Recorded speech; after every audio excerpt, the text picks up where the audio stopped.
Boa tarde, família Padre Braulinho.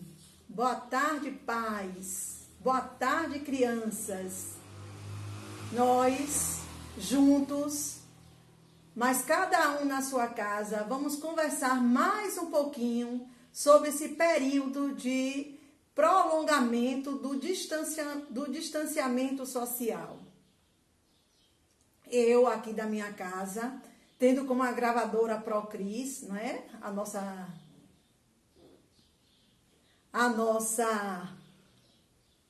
responsável pelas câmeras.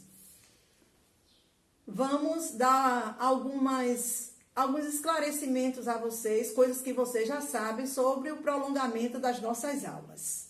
Bem, para falar desse prolongamento, a gente precisa retomar historicamente do que aconteceu. No dia 19 de março, a prefeitura baixou um decreto dizendo que a partir daquela data as escolas estavam em distanciamento social. Nenhuma instituição, nem escola, nem igreja, nem clube de futebol, nada que tivesse aglomeração poderia se juntar exatamente para prevenir a expansão da contaminação do coronavírus. E nessa perspectiva, nós ficamos em casa com atividades remotas, como vocês já sabem, né? Essas atividades remotas que nós chamamos é o que se mistura o presencial com a tecnologia. Não é exatamente EAD, porque EAD ela precisa de uma metodologia própria, de uma logística própria, de alguns elementos que diferenciam o que é remoto do que é EAD, principalmente no que se trata da legislação. E é nisso que a gente precisa dar alguns esclarecimentos a vocês, no sentido de apoiar, porque a gente sabe que esse período longo em casa impacta em algumas coisas. Em princípio, nós recebemos muito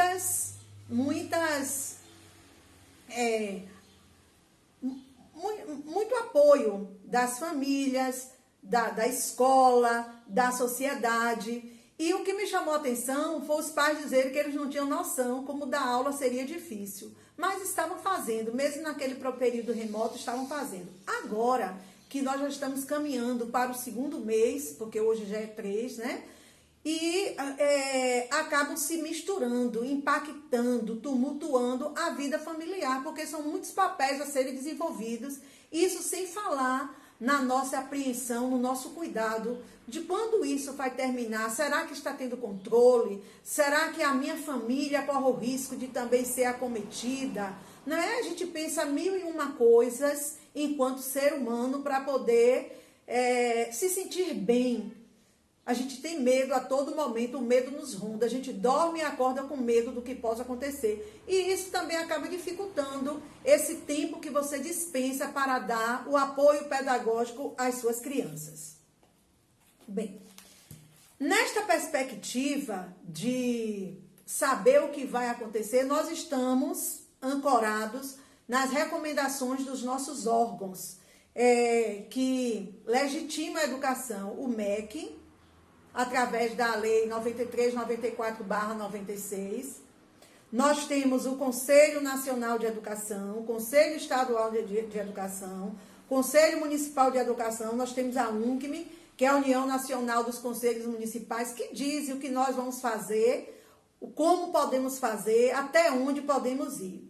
E nessa perspectiva, não é de exatamente definir o que ia fazer, no dia 26 de maio, de abril, já quero antecipar as coisas, saiu uma definição que foi fruto de uma audiência pública, dizendo que, determinando, legitimando, validando as ações que já haviam sido feitas, dizendo que as escolas teriam que dar, no mínimo, 180 dias e abater 20 dias, que seria do trabalho remoto, mas teria que dar as 800 horas.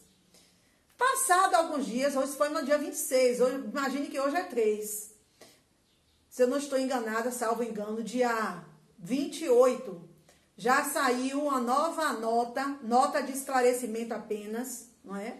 Dizendo que as escolas precisam ficar atentas, porque muitos estados, pais, professores e outras pessoas entraram na justiça, está esperando o julgamento, alegando que o ensino remoto não tem a mesma qualidade educacional que o ensino presencial. Mesmo sendo um momento de pandemia, mesmo sendo um momento que não se esperava, mas eles estão observando que as crianças não estão tendo o mesmo desenvolvimento intelectual que apresentam na aula presencial. Isso já era de se imaginar, mesmo porque nem a Lei de Diretrizes e Bases da Educação prevê isso. Mas é um momento de necessidade de se atender as crianças, de se estar perto, porque esse vínculo com a escola precisa permanecer, né? Então, aí está para se ver o que é que realmente vai fazer. Mas, por enquanto, as escolas, inclusive a Escola Padre Braulio está fazendo isso, mandando as atividades para casa, não é? Contando com o apoio do portal RCE para a educação infantil, não é? Mas por um problema de logística, porque a RCE ela viria de São Paulo, o material, e viriam a parte de Belo Horizonte. Como foram locais onde a pandemia foi muito forte, foi logo no início, os carros, toda a logística da empresa não pôde ser desenvolvida exatamente para evitar essa proliferação. E também do Portal Positivo, que aí já é do Paraná, mas tem uma outra logística para poder distribuir o material, então está dando todo o apoio no sentido da tecnologia, no sentido de acessar o portal, no sentido das trilhas. E diga-se de passagem que a gente começou a usar o portal exatamente na semana que nós paramos. Quer dizer, não teve nem tanto tempo assim. Mas mesmo à distância, eles estão dando, não é, toda essa orientação.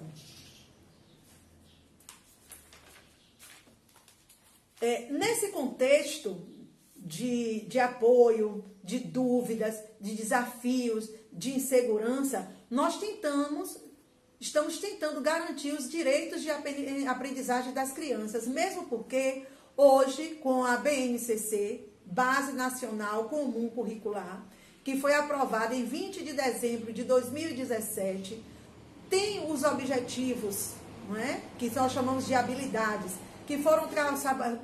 são trabalhados desde a creche e termina no ensino médio, que nós contempla toda a educação básica. E as competências também. Então, independente de você estar na sala de aula ou você não estar na sala de aula, esses conteúdos, eles são contemplados, essas habilidades são desenvolvidas. E também nós temos o núcleo comum, não é?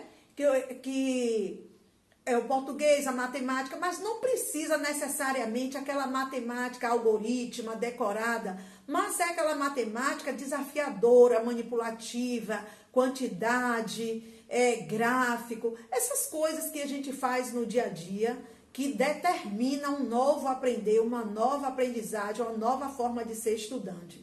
Então, talvez isso também, como as nossas famílias não estão acostumadas, nós somos frutos de uma educação bancária, de uma educação com marcas tradicionais. Não estou querendo aqui nem descartar e nem desmerecer o tradicional, porque é muito importante, é um pouco de tudo que faz a diferença, não é?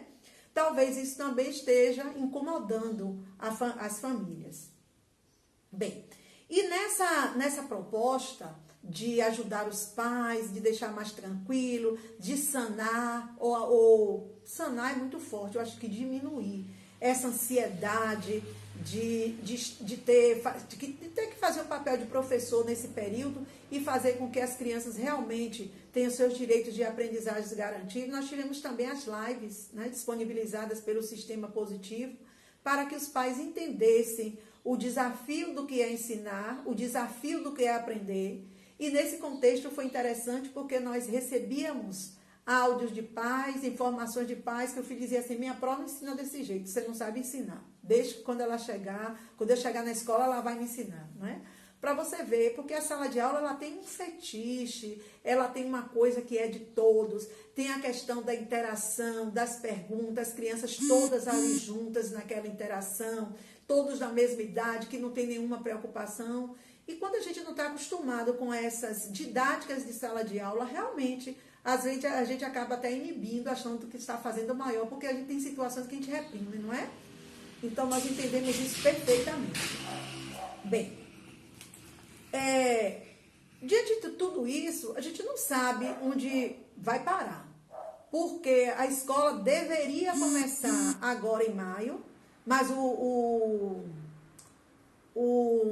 decreto municipal e o estadual também foi prorrogado por mais 15 dias. Mas como nós estamos acompanhando os jornais, nós estamos acompanhando o que está acontecendo no nosso país, não podemos afirmar se realmente lá no dia 20 de maio estejamos na escola. Mesmo que estejamos na escola, nós precisamos tomar algumas medidas, porque a gente sabe que a pandemia veio, mas junto com ela veio também transformações sociais, transformações políticas, transformações econômicas que vão ressignificar essa nova estrutura, essa nova organização da sociedade. Então, nós precisamos estar atentos a isso. Inclusive, nós pedimos nesse momento ajuda a vocês, pedimos antes e vamos continuar pedindo. Se vocês tiverem, ideias de como ajudar, de como contribuir nessa logística da escola, no sentido de manter o afastamento social das crianças, no sentido de manter as crianças seguras, no sentido de manter a higienização, no sentido de evitar o compartilhamento de alimentos e objetos pessoais, que as crianças fazem muito isso, nós continuamos abertas a receber essas informações de vocês, para que a gente também possa sentar, discutir, analisar, e dentro de uma representação daquilo que a sociedade pensa, daquilo que os nossos pais pensam, daquilo que a família Padre Braulinho, como um todo, em seus segmentos, pensam, para que a gente possa, arrumar a escola de modo que dê segurança para todos. Uma coisa é fato. Nesse momento, até que surja uma medicação eficaz, até que surja uma vacina, a gente sabe que nem a escola, nem a igreja, nem o cinema, nem o shopping, nenhuma instituição onde se aglomera pessoas será a mesma. Bem, dando continuidade a essas orientações, nós queríamos dizer a vocês o seguinte: ainda não temos uma proposta definida para apresentar para vocês em relação ao novo calendário escolar. Por que que não tem? Porque nós não sabemos quantos dias vão ficar parados. Mas o que nós temos é a orientação desses órgãos, que legitimam a educação, o MEC, o Conselho Nacional de Educação, o Conselho Estadual de Educação, o Conselho Municipal de Educação, todos eles prestam assessoria que diz o seguinte: cada instituição escolar, cada escola vai fazer aquilo que é melhor para as pessoas que participam dela. Eu não gosto muito dessa expressão que usa-se muito, cliente, Eu acho que fica muito comercial. Mas assim, para as pessoas que estão sendo preparadas, para esses seres humanos que estão complementando a sua educação intelectual, social na escola, que é a educação familiar, essa base espera-se que seja responsabilidade da família. Então, nós pensamos em fazer aulas no contraturno, mas não está decidido. Pensamos também nesse processo de recuperação que se espera acontecer, também ser feito no contraturno, mas isso também vai depender dos dias parados. E queremos encerrar o ano letivo juntamente com o ano civil, tendo como dar os 180 dias que estão sendo estabelecidos pelo Conselho Nacional de Educação. Mas, por enquanto, tudo isso é proposta que está sendo analisada, mas para definir mesmo, nós só podemos definir depois que tivermos certeza de quantos dias ficarão parados, de quantos dias nós dispomos para distribuir nessa carga horária de 800 horas. E aí que, mais uma vez, eu digo a vocês, mandem as suas propostas, porque elas vão ser bastante úteis para a gente. Não só as propostas, qualquer dúvida que vocês tiverem, qualquer esclarecimento, a gente sabe que nesse momento o uso da tecnologia acaba impactando, Nós contamos bastante com os nossos professores, porque os nossos professores, eles não são da televisão. Não é para a gente estar ali gravando vídeo, fazendo aula gravada, que vai percorrer o mundo. A gente, por si só, se inibe, porque a gente não está acostumada com as câmeras. Não é? Então, há uma diferença entre fazer a aula presencial e fazer a aula tecnológica. Há uma diferença entre fazer uma aula que vai ficar na sua sala de aula, entre os pais dos seus alunos, e uma aula que vai percorrer o mundo. Então, tudo isso acaba mexendo com as nossas emoções. Com o passar do tempo, é que a gente vai se acostumando a tudo isso, e aí as câmeras como se elas não existissem. Mas, em princípio, temos isso, né? Essas dificuldades. Mesmo assim, nós vimos que os professores, eles se colocaram à disposição, eles enfrentaram todos os desafios, seus medos, seus desejos, mas a vontade de fazer uma educação de qualidade, mesmo remota, não é? A vontade de assistir as nossas crianças, de apoiar, de tirar do foco da televisão que fica ligado o tempo todo, de estar só na internet, jogando, brincando, porque a gente sabe que tudo é bom, mas tudo precisa ser dosado. Então, além dos médicos, das pessoas da área de saúde que estão nessa comissão de frente, nós tivemos os heróis, pais, que fizeram o papel de professores, e os próprios professores que enviaram as atividades nesse momento tão difícil que nós também estávamos e estamos com medo dessa pandemia, não é? Principalmente porque a gente vê que pessoas ainda não se conscientizaram de que a coisa é séria e para ter controle precisa de ajuda de cada um de nós. É nós que temos que fazer isso, ficando em casa, lavando as mãos, não entrando em casa calçado, não entrando em casa com a roupa que chega da rua, enfim, todos esses cuidados que são orientados pela Organização Mundial de Saúde.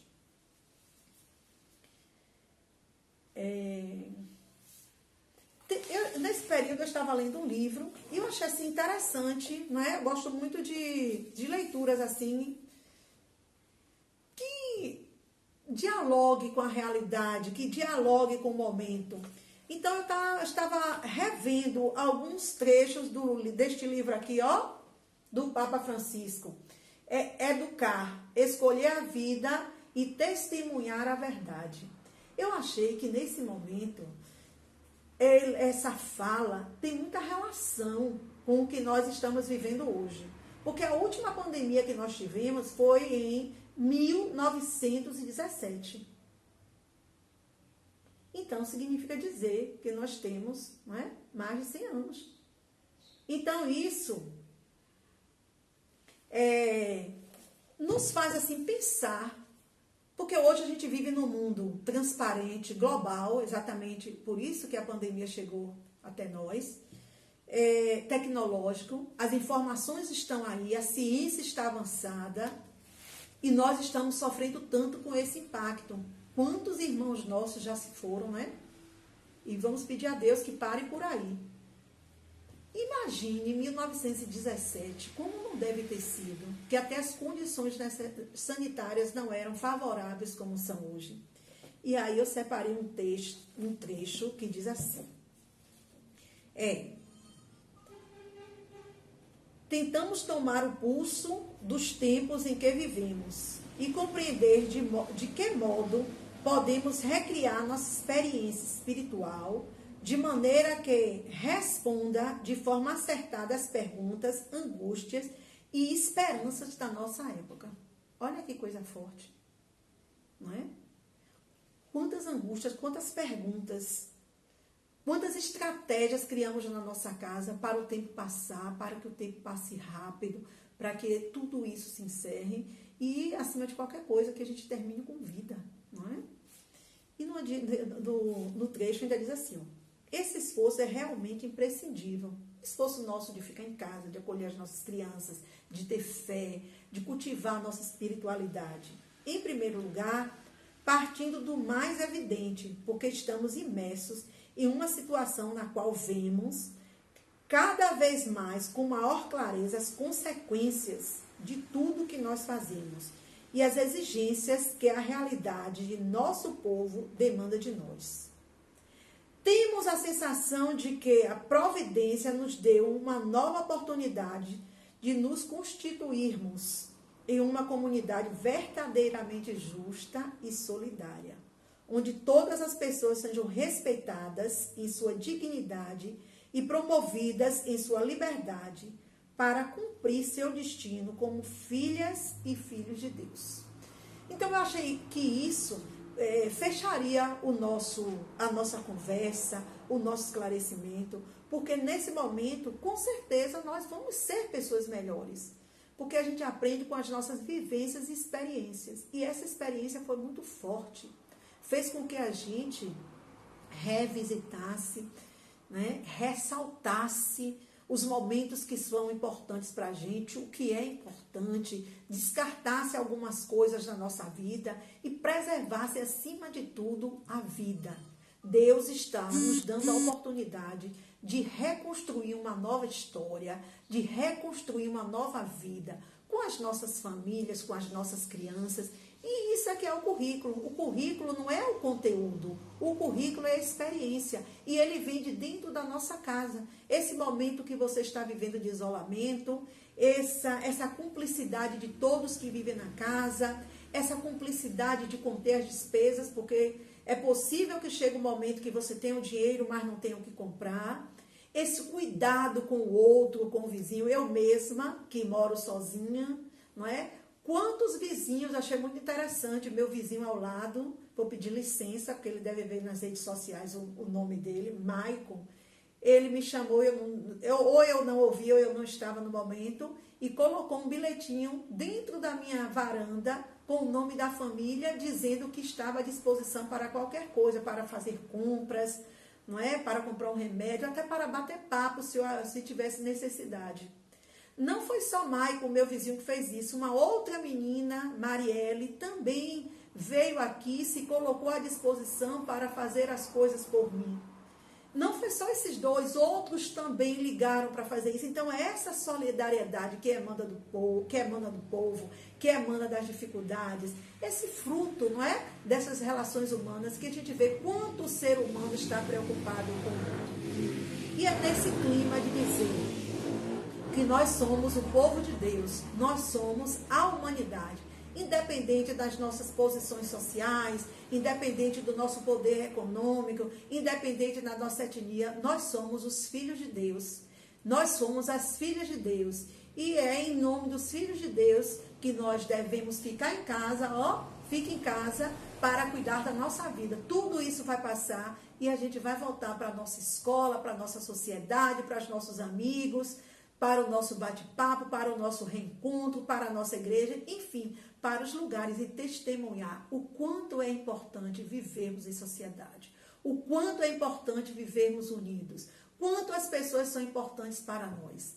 E muito obrigado por continuar acreditando no trabalho da Escola Padre Braulinho, por continuar pagando, honrando a escola. Você sabe que escola é empresa e que a gente tem os compromissos a honrar. Nós temos uma folha de pagamento extensa, nós temos 32 funcionários com carteira assinada, não é? Nós temos outros compromissos e a gente tinha preocupação que os pais, nesse momento, não tivessem condição de honrar com o pagamento da escola. E, ao contrário disso, eles continuam honrando. Também nós temos aquelas pessoas, né, que fazem parte do trabalho da escola, que estão também com dificuldade de sobreviver, que nós pedimos a vocês que tenham um olhar para eles, caso vocês possam, que são os nossos motoristas e outras pessoas que fornecem serviços para que a educação funcione.